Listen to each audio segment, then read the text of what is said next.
Hello, guys. Welcome back to another installment of Professor Charles' Live.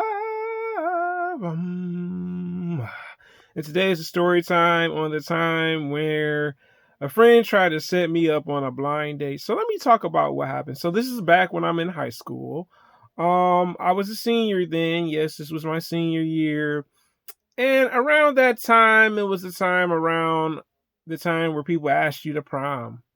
Yes, you already know. So one of my friends, I'm just gonna call S. S had a friend that was interested in me. I don't know. I guess maybe S told the person about me and everything. I mean, I hear things and people's like, yeah, I've been, they'll tell things about the person to me and stuff. And look, I'm not like big on like doing blind dates. Okay. Like, you know, randomly one day I was over at my grandfather's house and randomly got a phone call. And like usually at the time, this is when cell phones was it wasn't super new, but it was still new. And I thought because I looked at the numbers looked similar to another friend's phone number that I had. And I answered the phone and I'm like, hello? And there was a silence. I'm like, hello, is anyone there? And she's like, oh yeah, my friend gave you my number, well, gave me your number. And I'm like, what? Who?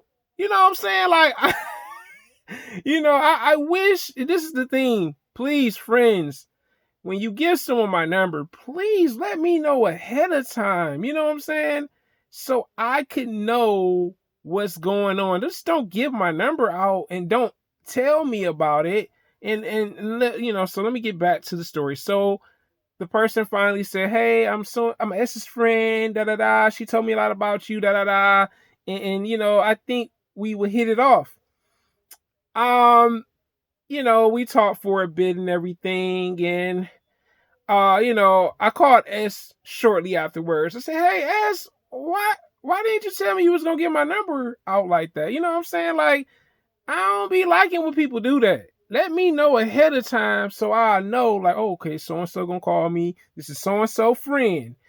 Um, the thing was, I don't like that. To me, I don't like people doing that. So, like, when you ask me first before you give out my number, look, I know we're good friends. Okay, that's kind of what the conversation kind of went about.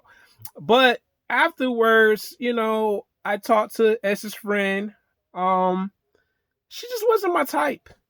We had talked off and on, and you know how some people are just boring. Okay, the person was boring. Honestly, I never told that person that they were boring, and it was always just like closed-minded things. Even back when I was, a senior, and even when I was in high school, I was a very open-minded type of person. So I just was like, I ain't feel all this closed-mindedness. I'm sorry, guys. I need somebody that's gonna be open-minded about things. Even now, I was just like, this is not gonna work. She had a dry sense of humor. I couldn't really connect. You know how sometimes some people you just hit it automatically off with? There was no instant connection whatsoever. And I remember this was like my friend S and that person got into it, her and her boyfriend. Pretty much got into it. And I remember her friend asked me, oh, we should go to prom. And I'm like, um, about that. I think I got better options. You know what I'm saying? I said it nicely, guys. I wasn't rude. I wasn't disrespectful. I wasn't like, oh, da, da, da. I didn't go off on that person. I said it with a calmness and a niceness and not in a rude way. Because I could have been Papa Smurf.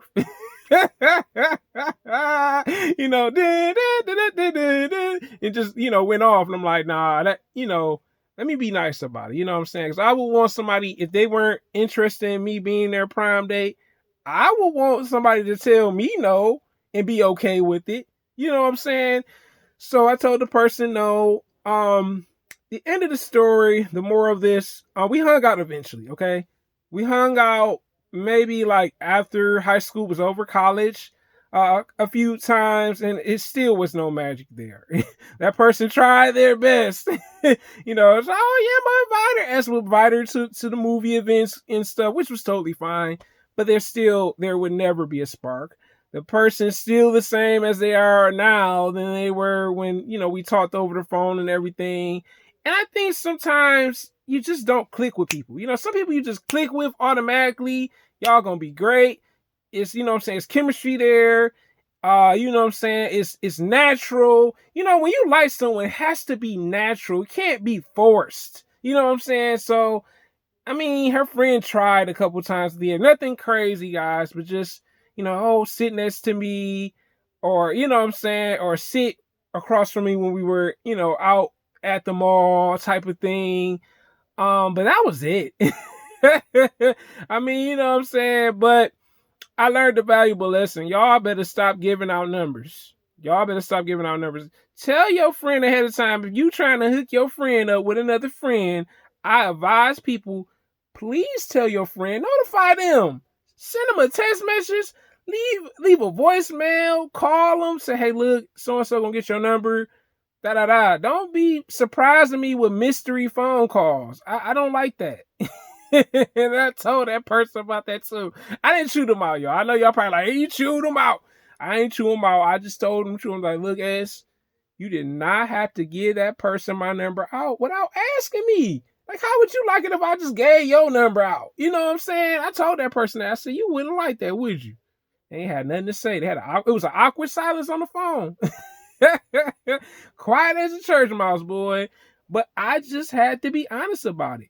Luckily, I didn't go to prom with her because, like I said, it would have been a waste of time. But this is my story time. Have someone ever tried to hook you up on a blind date with one of their friends?